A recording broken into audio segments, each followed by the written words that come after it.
Hi friends, welcome to my channel. இன்றைக்கி வீடியோவில் இன்றைக்கி சம்மர் வந்துருச்சு இல்லையா? சம்மர் வந்தால் வெயில் வெளுத்து வாங்குது. வெளியில் போக முடியல. இந்த மாதமே இப்படி இருக்குது. இப்போ அடுத்த மாதம்லாம் எப்படி இருக்கணும் தாங்கவே முடியல. வெளியிலே போக முடியாது போல இருக்குது. இந்த வெயில் முடிகிற வரைக்குமே வீட்டுக்குள்ளே தான் இருக்கணும் போல இருக்குது. தண்ணியிலே ஊறிட்டு இருக்கணும் போல இருக்குது. அந்த மாதிரி இருக்குது கிளைமேட்டு. அதுக்கான சில குறிப்பு தான் உங்களுக்கு சொல்லலான்னு வந்திருக்கேன். வாங்க வீடியோக்குள்ளே போகலாம். அதுக்கு ஃபஸ்ட்டு நம்ம என்ன செய்யணும் அப்படின்ட்டுனா, மார்னிங் பசங்களுக்காக சமைக்கிறோம் இல்லையா? அது சீக்கிரமாகவே எழுந்திரிச்சு 6 to 8:30 செஞ்சுடுங்க. அதனால் நமக்கு வேர்வை இருக்காது, வெயில் அந்தளவுக்கு நமக்கு தெரியாது. சீக்கிரமாக நம்ம சமைச்சு முடிச்சிடும் இந்த டயத்துக்குள்ளே.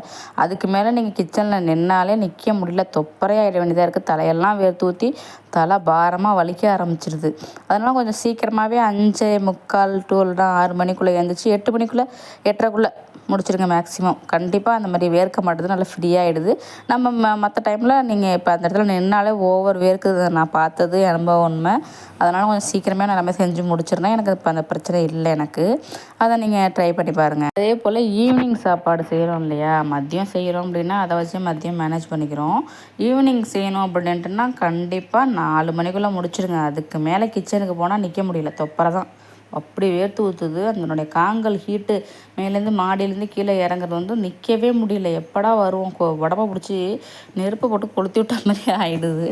அதனால் அங்கே என்னால் சமைக்கவே முடியல, தொப்பரையாக ஆகிடுறோம். ஏன்டா சமைக்கிறோன்னு வாழ்க்கையே வெறுத்து போயிடுது. அந்தளவுக்கு காங்கல் ஹீட்டு. நம்மளால் நிற்க முடியல, தலையெல்லாம் வேர்த்து ஊற்றி வலிக்க ஆரம்பிச்சிது பயங்கரமாக. நைட்டில் தூக்கமே கிடையாது 3 நாளாக எனக்கு. அப்புறம் தான் யோசிச்சுட்டு இந்த டைம் தான் நமக்கு ஃப்ரீயாக நல்லா இருக்கே உடம்புக்கு அப்படின்ட்டு 3 to 4:30 நான் சாப்பாடை நைட்டு சாப்பாடை ரெடி பண்ணி வச்சிடுறது.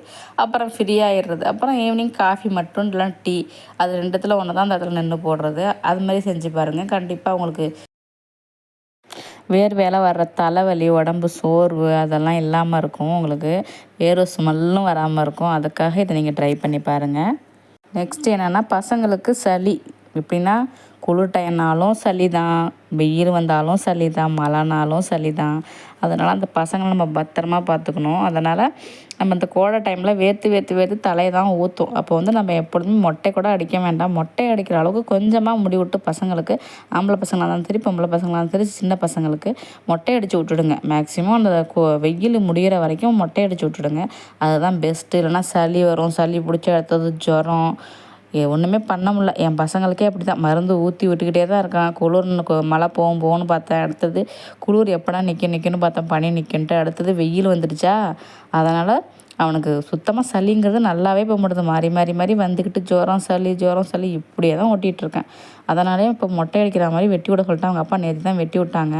இப்போ என் பசங்க விளையாண்டாலாம் கொண்டாலும் அந்தளவுக்கு தலையெல்லாம் வேர்த்து ஊற்றுறது கிடையாது. இப்போ கொஞ்சம் ஃப்ரீயாக இருக்கான் இல்லையா?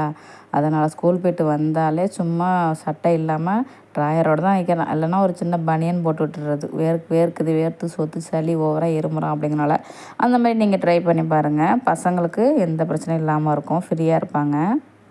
எங்கே நீங்கள் வெளியில் ஊருக்கு போகிறீங்க, அப்படி இல்லைன்னா வெளியில் சுற்றுலா அந்த மாதிரி அழைச்சிட்டு போகிறீங்க பசங்களை அப்படின்னாலே, இந்த மாதிரி மார்னிங்கில் கண்டிப்பாக அழைச்சிட்டு போகாதீங்க. ஈவினிங் 3 மணிக்கு மேலே கிளம்பிங்கனால தான் ஃப்ரீயாக ஜாலியாக இருந்துட்டு வர முடியும். நம்ம காலையில் போயிட்டு ஜாலியாக இருப்போம், அந்த நாளை என்ஜாய் பண்ணலாம் அப்படின்னா கண்டிப்பாக முடியாது.